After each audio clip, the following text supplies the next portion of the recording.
Russia's full-scale invasion of Ukraine in February of 2022 caught the attention of people all around the world, fundamentally reshaping the existing geopolitical order.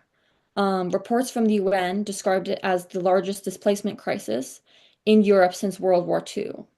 It forced over 6 million Ukrainians from their homes. In addition to the effect that it had on people in Ukraine, the invasion also affected many people living outside of Ukraine, particularly members of the Ukrainian diaspora. So Ukrainian communities living outside of Ukraine. Um, of course, it affected people in many different ways. For some people, they had family or friends in Ukraine. Some people had visited Ukraine or had heard stories all their lives from their grandparents.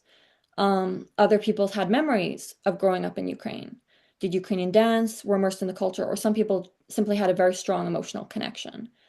Um, so there has been a lot of research on the war in Ukraine as a result of this situation, and also a lot of research on Ukrainian experiences of the war, research that is of really critical importance at this time. However, at the same time, with a few exceptions, there has been very little research done on how the war has affected Ukrainian diasporas. And although Canada has one of the largest Ukrainian diasporas in the world, there's been very little research on how the war has affected Ukrainian Canadians. So basically, in this presentation, I ask, how were Ukrainians in Canada affected by the 2022 full-scale invasion of Ukraine? And also, how did they respond to that experience? So to answer these questions, I draw from the stories of Ukrainian Canadians who shared their experiences with me. So in terms of methodology and how the data for this project was collected, I drew from a mix of interviews conducted both orally and some written survey responses as well. Um, Both kinds of used fairly open-ended questions, so qualitative data. And this was an independent research project. It was not affiliated, it was my project, it wasn't affiliated with the University of Alberta. I conducted it earlier this year in the spring of 2025. So this is happening like 3 years after the full-scale invasion. So this is their experiences after reflecting on it over these 3 years. Participants were recruited through kind of a snowball method and then also through Ukrainian cultural institutions and organizations. Um, so when we look at the results from the project, we can look at a few different aspects of the data across the responses. So firstly is types of data. I drew from interviews with individuals, so regular people in the Ukrainian Canadian community. And then I also conducted some surveys with Ukrainian language students. So this is people who are trying to learn Ukrainian. Um, and I also did some interviews with experts and community leaders. So if we look at the types of primary data, you can see that there were 25 interviews with 25 surveys and then 10 interviews, in-depth interviews. And then I talked to 5 different kind of experts or community leaders who talked about the situation. So in terms of this data, all of it is anonymized. I only put identifying information for the experts and with their explicit consent.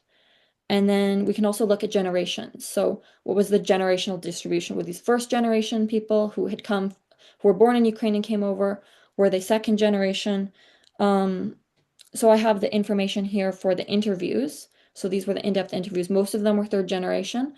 Um, and then also for the surveys as well. It was mostly third generation, about 50% in both cases. Um, in terms of age over here on the right, it was fairly balanced overall. But it is important to note that this collection didn't include people who are under 18. So that is one thing to keep in mind. Um, in terms of location, most of the people were in Edmonton or the surrounding area. That's where I'm based. But we did have a few people who were from BC or from Ontario, just like a couple, 2 or 3 people. Another thing is that the people came with very different levels of exposure. So some people had vivid memories of Ukrainian traditions growing up and were actively involved in the Ukrainian community, while others had limited exposure to Ukrainian culture before, say, 2022 or in general. All participants were in Canada before the start of the war. So this project does not look at the experiences of Ukrainian newcomers, for example. It's looking at the experiences of people who were already in Canada. Maybe they came to Canada 20 years ago, 10 years ago, that kind of thing. So when I'm analyzing all of these interviews and these surveys, I'm going to talk about four areas that the war affected Ukrainian Canadians.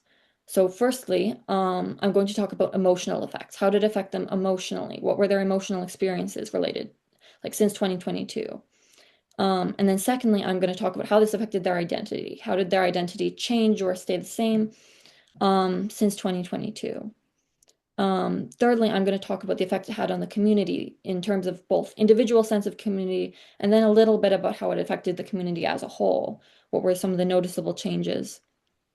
And then fourthly, I'm going to very briefly talk about some of the intergenerational effects of the war and some areas for future research. I'd like to say that, everyone who I interviewed, all the experiences were very unique, and I cannot share all of the nuances or perspectives in this presentation. And of course, my goal is not to say that all Ukrainian Canadians felt a certain way or had a certain kind of reaction. My goal is to just offer a glimpse into some of the ways that Ukrainian Canadians responded to the war as kind of a starting point for further research, because there's so much to talk about here. Um, and I just want to say I'm very grateful for everyone who did take the time to share their stories and experiences with me for the project. It was really, really important. And of course, I'm very excited to share these stories with you, with everyone today. So firstly, I'll start with emotions. So how were Ukrainian Canadians affected by the invasion on an emotional level? Many people who I talked to describe very difficult emotional experiences, such as a sense of fear for loved ones or for the future of Ukraine in general, and also a sense of powerlessness often, or even a sense of regret. At the same time, as we can see based on the chart here, there were also positive emotions that they experienced, both in terms of a sense of pride at how Ukraine stood up to Russia in a really difficult situation, and also a strong sense of solidarity for Ukraine and a connection with Ukraine. So, kind of based on the descriptions and experiences I heard, I've highlighted 7 common emotions that a lot of people spoke to. This is not a comprehensive list, but it offers kind of a starting point for understanding some of the emotional experiences. So now let's look at some of the examples. Firstly, a lot of people described a sense of pride. So one person said, quote, the war, has made me very passionate towards my roots in Ukraine and my culture. I am more proud than ever. So you can kind of see how the war is rekindling that sense of pride and connection. And then another person said something similar. They said, quote, I admire the Ukrainian people. I am very proud of their perseverance, fortitude, strength, and determination. I hope that the Ukrainian culture and language continues to flourish for many years to come. So the war was also kind of an opportunity for many people to reflect on that Ukrainian heritage and to think more carefully about what Ukraine was doing in the political situation.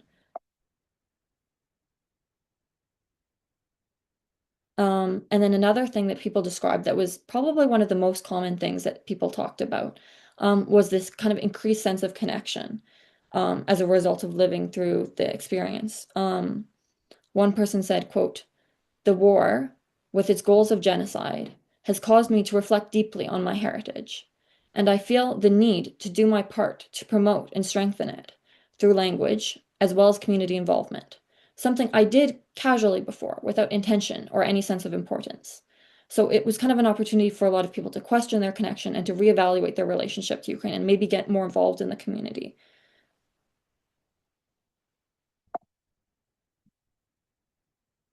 So another thing that a lot of people described, I think that was very difficult to talk about, was just this profound sense of sadness. And I found that a lot of people who I either talked to or who wrote in their survey responses, it was difficult for them to fully articulate or to describe kind of that emotional experience and what they went through, especially because in some ways they weren't affected as directly as, say, someone who's in Ukraine, obviously, but they still felt that there's just this deep sense of sadness. One person I spoke to said, quote, talking about when they initially saw about the war, they said, quote, I remember seeing it on TV. It bothered me. I actually cried when I saw it, when it happened. So you see that it was a very emotional experience for a lot of people. And it was something that they kind of had trouble describing, but it's just, there was a lot of sadness there when I spoke to them. Another emotion that people described was a sense of regret. And this one kind of surprised me. I didn't necessarily think that this would be so high up there for a lot of people, but um, they often describe things they wished they'd done, say with relatives, or one thing that came up a couple times was regret that they hadn't been to Ukraine and they really wanted to go, and now they weren't sure if they'd be able to go in the future. One person said, quote, I haven't been to Ukraine. I did think about going at one time. Not so much anymore, obviously. So it's emotional when I see it.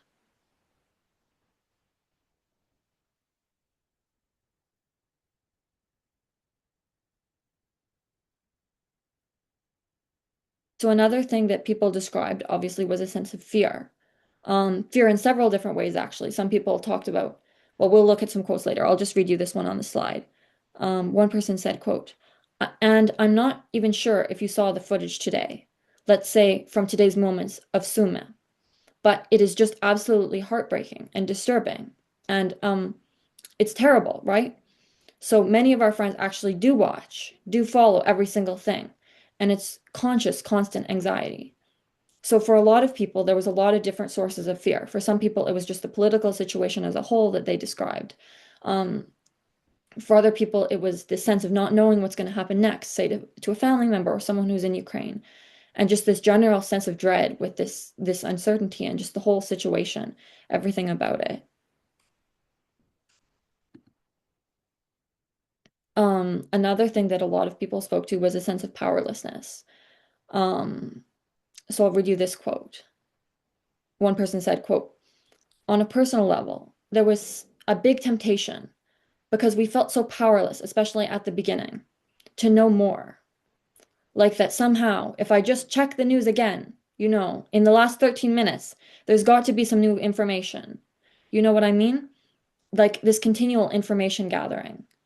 We were really looking for some sort of stability or explanation or whatever the case is.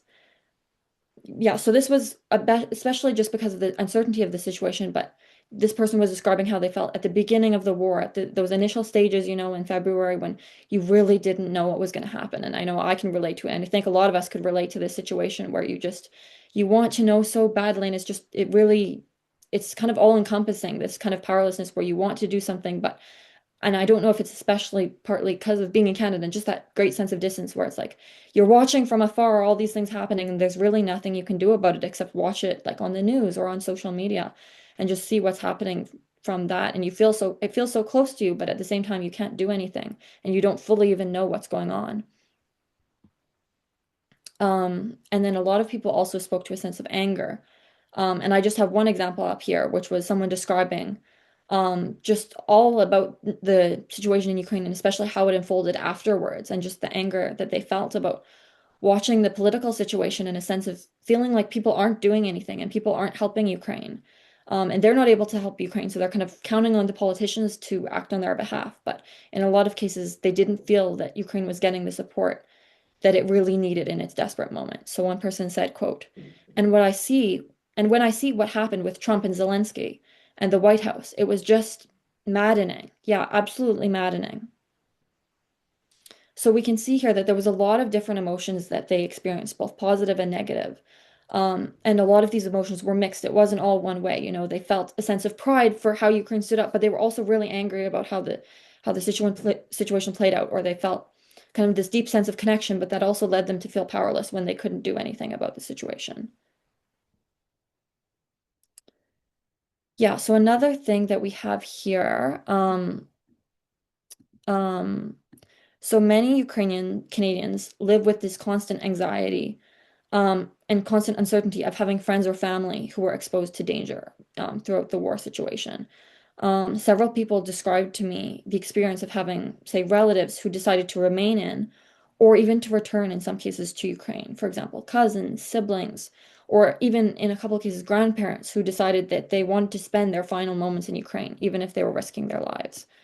Um, so that was also a complicated emotional experience for the Ukrainian Canadians who were in Canada, who had this sense of loss when they, or just this sense of fear when they had their relatives separated from them and in a dangerous situation because of the war. So I'll read you this one quote. Um, One person said, quote, I talked to my brother who constantly checks me. I phone him and he gets outside. Like he just opens the window. He lives in a little low rise. I actually hear the missiles, like flying. It's terrifying. And he's been there for over 3 years, 40 kilometers to the border, and it's freaking flying. Every day, he says, like sometimes 5 times a day. And statistically speaking, we know that it'll happen. My brother knows that it'll happen. I know that it'll happen. I'm not even saying may. I should be saying may. It is over 3 years. Bomb here, bomb here, here. It's completely ruined. So I know that my brother could die every day, right? But anyway, it's very, very disturbing. It's very disturbing.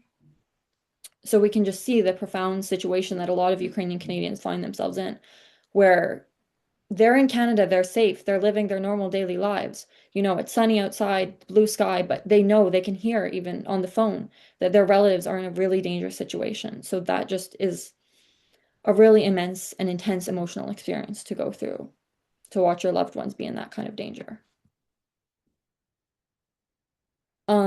And even among those who did not know or necessarily have direct family ties to relatives, say in Ukraine, it was still, for many people, a really an extraordinarily difficult situation to watch. Um, as we've seen, many people describe this profound sense of helplessness or despair that arose from their strong feelings just of connection to Ukraine. And I'll read you this quote. One person said, quote, probably they're talking about their kind of experience about Ukraine and connection to Ukraine since the invasion in 2022. They said, quote, probably it changed because of what's happening. I mean, they're killing people. A dictator is coming into their country and they're taking their land away and they're killing people. We all know around the world what's going on, so it's painful. Sometimes I have, sometimes I cry. It's like I can't do anything. I don't know. Obviously, I probably have relatives in Ukraine. I don't know. So we can see in the case of this person, they didn't necessarily weren't in touch with their relatives before the war started, or they don't necessarily know what their family ties are, maybe because it's further back, maybe they're third or fourth generation and they don't necessarily have that sense of contact, but they're worried and they wish that they'd had a chance to connect with those people, and they're worried for them, and they feel this strong connection, but they also feel a sense of powerlessness where they can't stop the situation. So we can see in all these examples that the war had a really profound emotional impact on Ukrainian Canadians. Um, However, at the same time, these emotional experiences were complicated in a sense by the distance of Canada from the war. Ukrainian Canadians often struggled with how to reconcile kind of their own emotional experiences with like societal responsibilities, for example, and taking care of themselves and their mental health through the trauma, and also taking care of their families and their family responsibilities in Canada. Um, so this kind of contradiction between their emotional investment, how they felt, and then the demands of everyday life, is still something that a lot of people are struggling with, even in the third year of the war.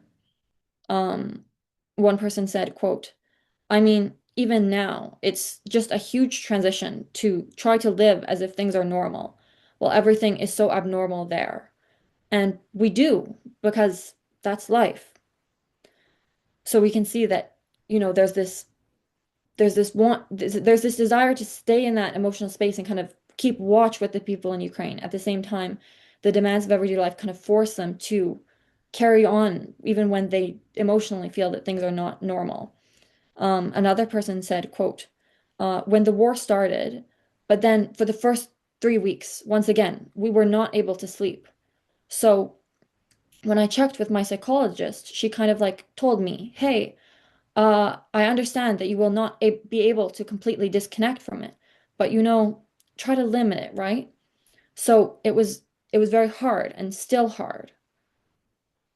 And then a third person described a very similar thing. They said, quote, a lot of it was the fact that we felt powerless, right?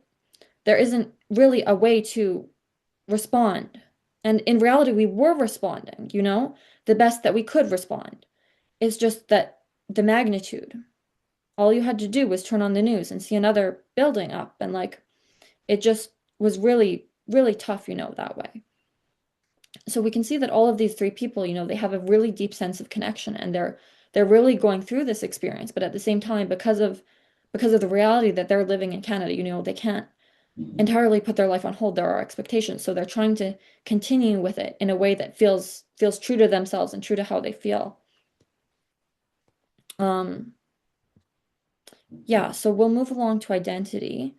Um, so how did the 2022 invasion affect Ukrainian Canadian identity, especially in light of these emotional experiences? Um, when I talked to community leaders in the Ukrainian Canadian community, I noticed that a lot of them described noticeable increases in involvement after 2022. Um, so, for example, the president of the Ukrainian Student Society at the University of Alberta said, quote, "In general, the war has ignited a new sense of pride to be Ukrainian amongst the Ukrainian Canadian community. Many individuals have expressed to me that they want to relearn the Ukrainian language, keep up with Ukrainian traditions, and want to donate to Ukraine. I believe the war caused the Ukrainian diaspora to organize itself in an impressive way." And then my program contact at St. Andrew's Ukrainian Cultural Center described a similar kind of phenomenon. Uh, they said, quote, "The last 2 years, we have consistently, for the September intake, probably between 65 and 70 people who register. The last 2 years since I've been here, there's a huge influx of people to the beginner class." So we can see that even in light of these really emotional and difficult situations, um, it also caused a lot of people to come together for the cause and to kind of unify in a sense and to find a sense of solidarity in that. So people express their kind of feelings or emotional experiences by adjusting their behaviors to express their Ukrainian identity and support for Ukraine in their everyday lives. So in different people, it affected their identity in different ways, of course. So for some people, they were already involved very heavily. So it kind of consolidated that sense of Ukrainian identity that they already had. Well, for some, it was kind of for some, it was more of a new discovery. Like they hadn't necessarily thought about it or engaged with it in that way. And then for other people, it kind of caused them to think more about it or to kind of rethink what their Ukrainian identity meant to them. So let's look at some of the examples. So the people I spoke to or corresponded with, a lot of them described how the ongoing war had kind of a fairly direct effect on their actions and sense of identity. One person I was talking to said, I asked them how the war affected them. They right away said, quote, "I was really affected by it. I immediately bought 5 t-shirts. I've got t-shirts that talk about glory to Ukraine. When I go to work, my jacket has the yellow and blue ribbon, so I wear it all the time. I've been wearing it since they invaded." Another person was describing how it affected them, and they wrote, quote, "Me and my family have a Ukrainian flag in our homes. I also now have a big Taras Shevchenko portrait on my wall." Um, and then a third person said, quote, "All of a sudden, I found myself becoming far more Ukrainian than I ever was." So we can see in all these examples that they're kind of reacting to the situation by having an increased sense of pride and kind of embracing Ukrainian culture in terms of symbols of Ukraine, the colors of the flag, or even prominent figures such as Taras Shevchenko. Um, um, so the invasion had kind of a direct effect on people and how they related to Ukrainian identity in both their private lives and also in their social lives as well. In some cases, this sense of changed identity even led to some life-changing decisions. Um, in I think at least 2 cases, there were people who came very close to or considered almost joined the army to go fight in Ukraine. And there was at least one person who, because as a direct result of the war, decided to join the seminary. However, these examples are just kind of a few ways of how people expressed their Ukrainian identity, and these expressions were actually very diverse. There was a lot of different ways that people engaged in their identity. Um, so based on what people told me, I organized identity-related activities into 6 general categories. I think I have like 8 categories here, and I'll talk about 6 of them. And these are things that people told me independently. I wasn't giving them a list. They were just kind of things that they described as what they were doing, um, based on their own experiences. So the first thing I have is displaying symbols. And there were a lot of examples of this, as we've seen already. But one thing I found interesting was that a lot of people who say hadn't normally displayed symbols, or that wasn't something they normally even did. People were describing how their relatives who didn't usually do these things were starting to do these things or engaging with Ukrainian culture in that way. So I'll read you the examples. One person said, quote, even my father-in-law, bought at market, somebody raising funds, painted rocks in the Ukrainian flag and gifted them to me because he knew we were hosting a lot of family. So this person is someone who was hosting Ukrainian families and who had family members who had fled the war from Ukraine at their house. So their father-in-law was thinking of that and bought these Ukrainian symbols for them. Another example here on the right is one person said, quote, I know my parents fly a flag in their front window now at home. They have one as well. And so that'd be very different. Like my dad would have probably never done that 30 years ago. And now he actually has a Ukrainian flag flying in his living room window in the front yard because of the war. So this was a really interesting example because this person described some of the challenges of growing up Ukrainian even a few years ago and some of the discrimination and stereotypes. So for his father to be displaying Ukrainian symbols is kind of a really interesting example of how people are kind of embracing that identity more and being proud of that and willing to show that to the world because of the political situation. Another big example we have is donations, obviously. So a lot of people described how they started giving more in whatever ways they could, whether that was volunteering or donating financially. So here's one example I'll read to you. This person said, quote, we'd always go to, the Ukrainian festivals. So that was still happening, but donating more. So donating to where are the needs, who has the needs, and I think connecting more with the community as well.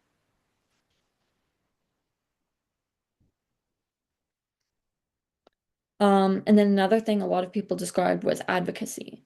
So increased advocacy either through social media, for example, or even in their everyday lives, talking to coworkers, talking to the people they met, people who asked them questions, using their own lives and their own connections to try to speak out about the situation in Ukraine, using social media differently and being more ready to post about these issues. So one of the quotes I had, one person said, quote, the full-scale invasion has brought forward in my mind of doing my bit to speak and spread knowledge of Ukraine and its present suffering, and to inform the general public about the atrocities of the war. So we can see even just in what this person is saying, there's just a general sense of greater responsibility to do what you can to kind of inform people and spread the word. And then I have another example on the right. This person said, quote, I make sure I wear my ribbon, my blue and yellow ribbon. I've had people ask me about it, what it's for. I tell them that's the colors of the Ukrainian flag and what it stands for and what it means. So I'm very overt about it. There's no doubt about it when you meet me. So we can see how these people are really identifying with that and they're using their everyday lives as a chance to express that identity to the people in their circles and the people that they meet. Another thing a lot of people talked to was self-education. And there were a lot of forms that this took. For some people, it was watching Ukrainian documentaries on Netflix. For other people, it was being more engaged with the situation. Or a lot of people bought books or educated themselves about the history and culture of Ukraine. So here we have one example. One person said, quote, it made me much more connected in the sense that I want to learn more about the history. I've gotten some books out. I got a book on Volodymyr Zelensky, and they pointed to the book that they had just on the side when I was interviewing them. And they said, up there right now.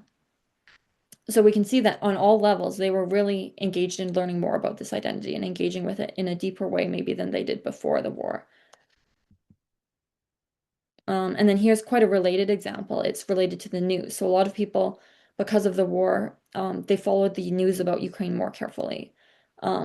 Whether that was following stories on Ukraine or trying to learn more about Ukrainian politics. So I'll read you the examples. One person said, quote, I follow the news far more now. I know more about Ukrainian politics. Slava Ukraini. Glory to Ukraine. And then another person said, quote, I would say I post more about it on social media. I read more news and am more interested in Ukrainian things. So we can see in both of these examples that they're really getting involved, even just through reading the news. That's kind of their source of information, but they're really engaging with that and wanting to learn more about what Ukraine is going through because of the invasion. Um, and then another interesting example I found was language learning. In a lot of cases, people were either more interested in beginning to learn the language or were wanting to continue and strengthen the knowledge that they already had. So one example, one person said, quote, "It has motivated me to work even harder to become fluent in Ukrainian. It has made me even more aware of current events in Ukraine." And then another person said, quote, "My initial enrollment in the Ukrainian language course was out of fear that I would never learn. Russia would destroy Ukraine." So we can see in both cases the the invasion and the situation since 2022 is kind of serving as a source of it creates an urgency for them to learn the language and to connect with this identity, worrying that it'll be too late or just wanting to really be part of what's happening and kind of in solidarity with Ukraine.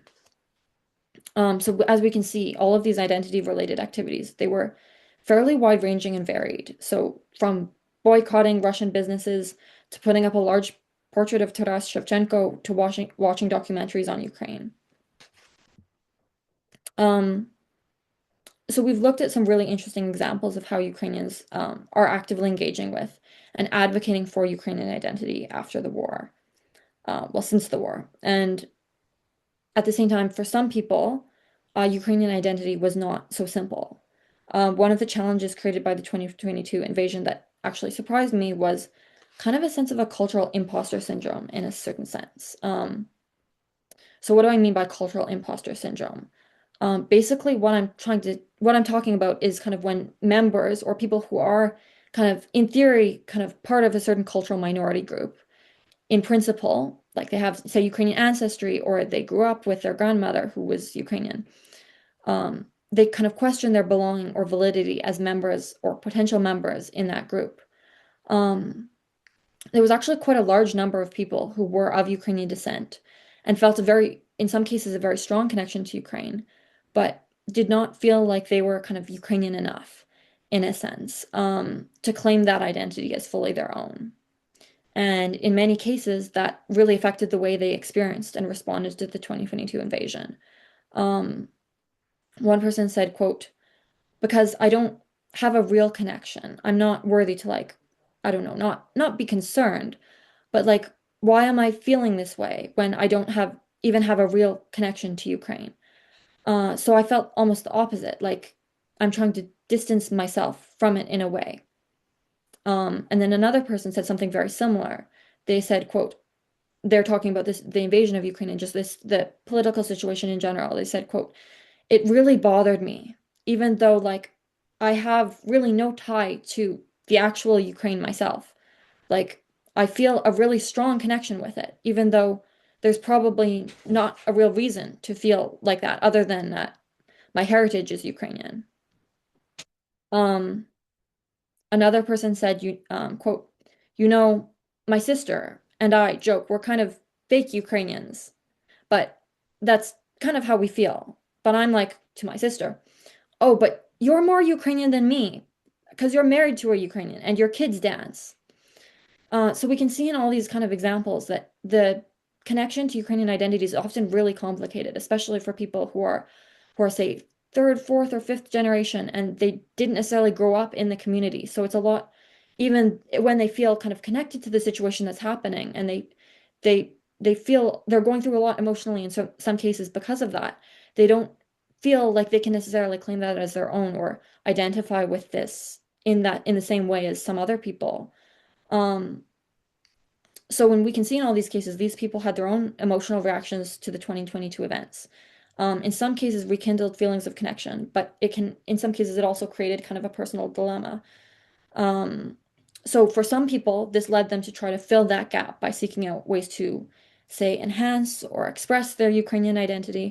However, for others, this led them to kind of second guess this identity and in some cases even try to distance themselves from that sense of connection that they were feeling.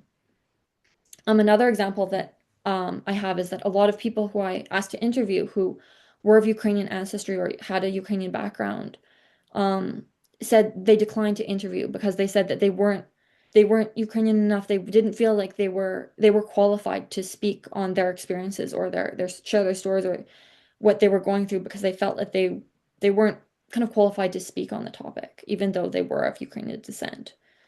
Um, yeah, so that was a really interesting example as well. So moving on to community, this is another area that we can look at. How did the 2022 invasion of Ukraine affect people's involvement in the Ukrainian community? Um, once again, leaders within the Ukrainian community described noticeable shifts in involvement, particularly in terms of volunteerism and also in terms of membership in organizations. So we had the director of the Ukrainian Cultural Heritage Village.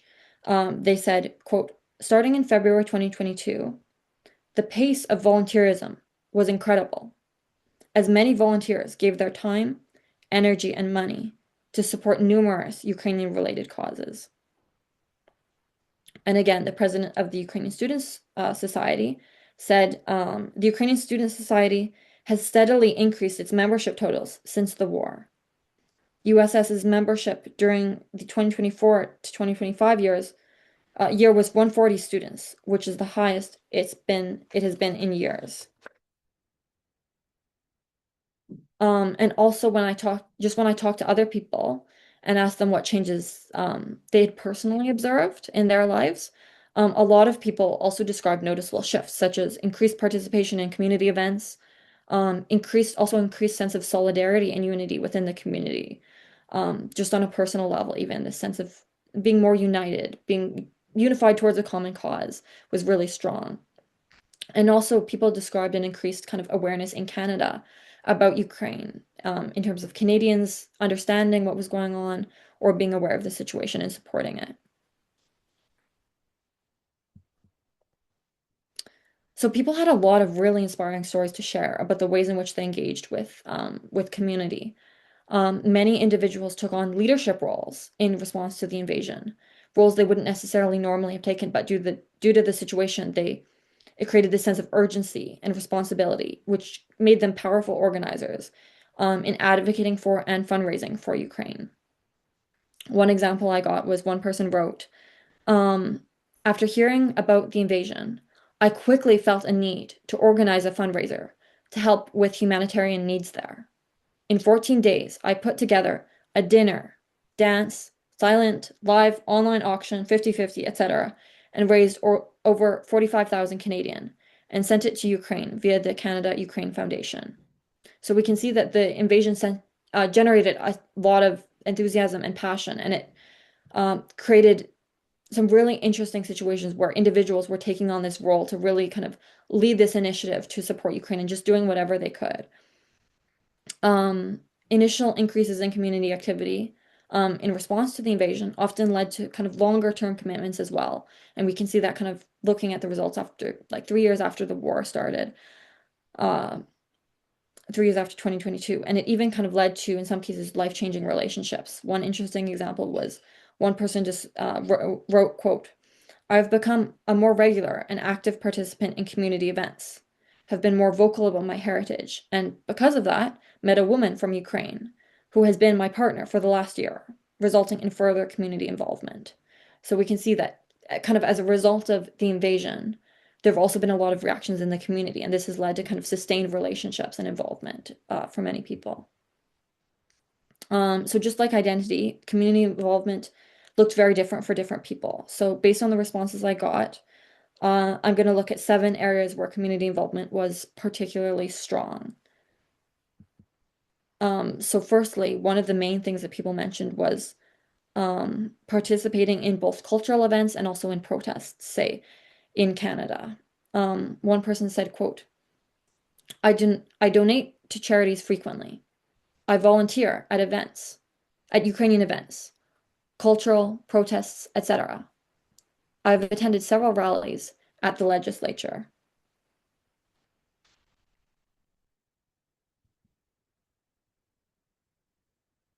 Another example, as we've seen, was organizing fundraisers. And this, interestingly, was a thing that quite a few people described, actually. Um, so one person said, quote, and even by me posting those things, say about the invasion or the war, on social media, I had other people reaching out to me asking, how can I donate? What support do you need? What do you need? Or somebody even saying, I work at Winners and we like to support every 6 months a different organization who we can donate to. And can we use your fundraising page? So we can see that in this case, the person was taking an active part in fundraising to bring people from Ukraine to stay in Canada. And their own personal fundraising initiatives got a lot of attention through their networks. And they had people coming to them asking if they could help, if they could participate, if they could donate either clothing or money and things like that to support Ukraine. Another area people described was through hosting newcomers. One person said, quote, the invasion made us passionate to help the people of Ukraine, as well as to embrace the newcomers and encourage their small businesses when possible. We've hosted newcomers as well.